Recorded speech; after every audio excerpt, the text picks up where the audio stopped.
So today, we are going to do something a little radical. We're going to take the traditional entrepreneurship handbook and pretty much tear it to shreds.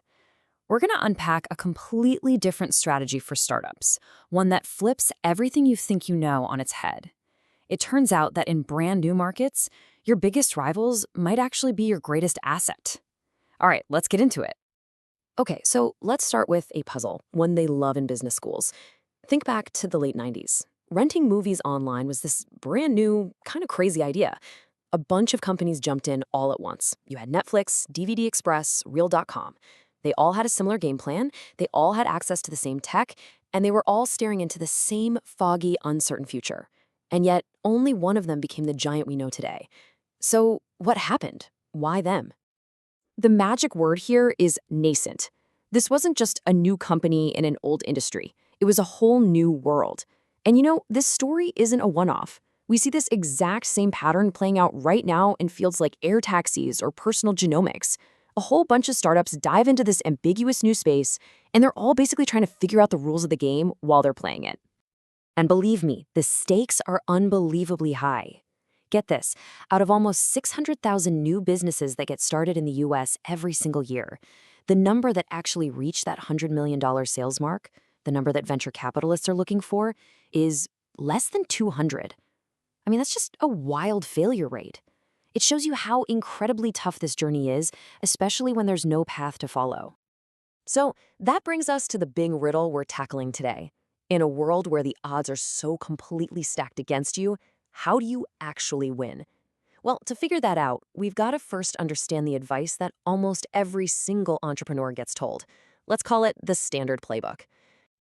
Yeah, if you've ever cracked open a business book or sat through an entrepreneurship 101 class, this is all going to sound really, really familiar. These are the rules that have been taught for decades as the only way to succeed. You know the drill, right? The playbook is all about planning. You write this massive, detailed business plan, you go out and get funding, you size up your competitors, and then you make absolutely sure your thing is different and better. And then you just grow as fast as you possibly can. The whole idea is that you need a perfect map before you even take one step into the jungle. And this quote just perfectly captures that whole way of thinking.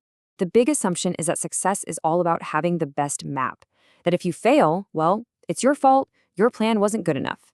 It puts all the pressure on having perfect foresight and just sticking to the plan no matter what. But here's the thing. What happens when you're not in a familiar jungle at all? What if you're the first person to land on Mars? There is no map. The ground is alien, the air is toxic, and nobody's written the survival guide yet. And this is exactly where that standard playbook completely falls apart. This is the environment we're talking about, a nascent market. It's defined by everything you don't know.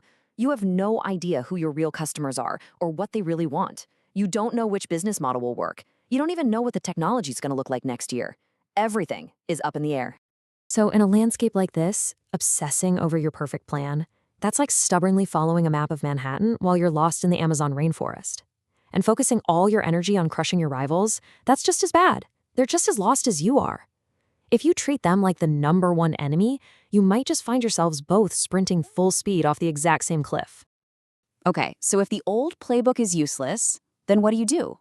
Well, it turns out there's a much smarter way to play the game, and the inspiration for it comes from a place you would probably never expect: a preschool sandbox. It's a concept called parallel play. If you know anything about child development, it's that stage where toddlers play next to each other, but not really with each other. They're busy with their own Lego tower, but they're constantly glancing over, seeing what the other kid is doing, copying their moves, maybe even swiping one of their blocks. It's this amazing process of learning on your own, but constantly fueled by watching everyone around you. This chart just nails the mindset shift. Look at this. Instead of seeing other startups as rivals you have to beat, parallel play says they're treasure troves of information. Instead of trying to be different from them, you focus on being different from the old way of doing things. It's not about being first and fastest anymore. It's about pacing yourself and knowing when to pause.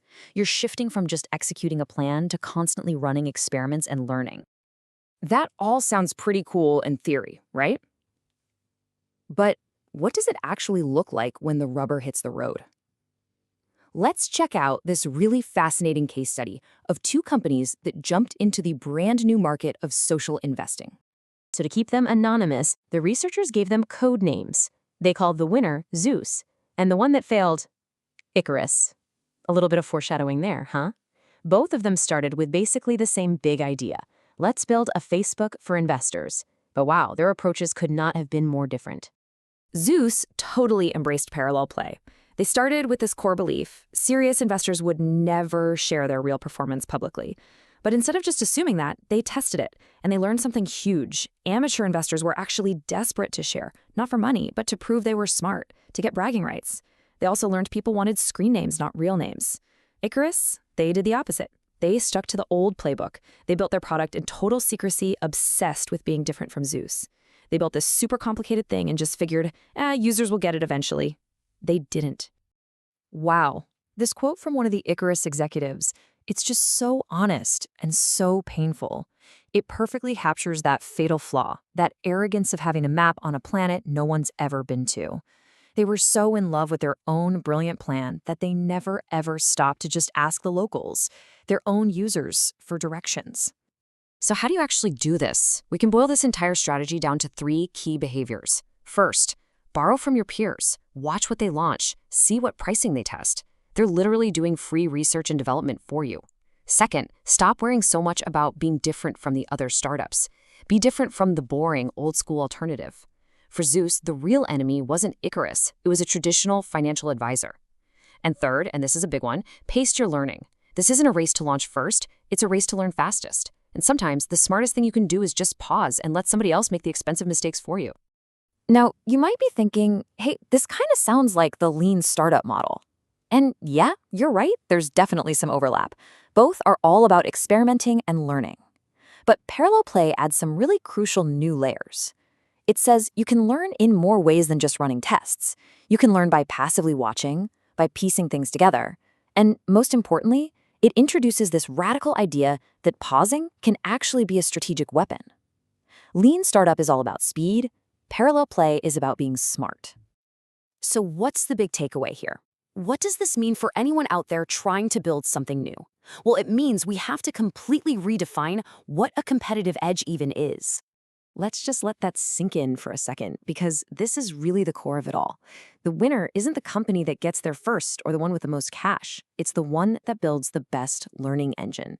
It's the one that sees all this uncertainty not as a threat, but as a massive opportunity to discover what people really want.